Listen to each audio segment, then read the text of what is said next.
In this video, I will show you how to fix the critical process dyed blue screen error in Windows 11. Don't forget to subscribe to this channel and leave a like under this video. First, open Settings, go to System, then Recovery, and click Restart Now next to Advanced Startup.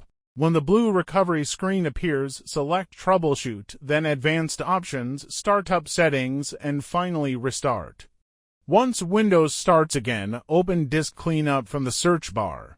Select your system drive, check all available options, and remove unnecessary files. Next, open Command Prompt as administrator. Run the first command shown on the screen to scan and repair damaged Windows system files.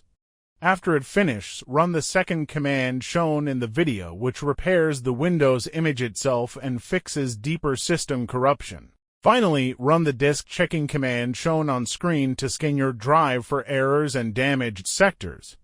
Once all scans are completed, restart your computer. In many cases, these steps repair corrupted files that are responsible for the critical process dyed blue screen and help Windows return to normal operation.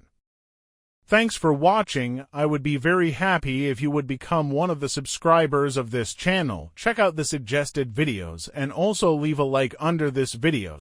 See you soon.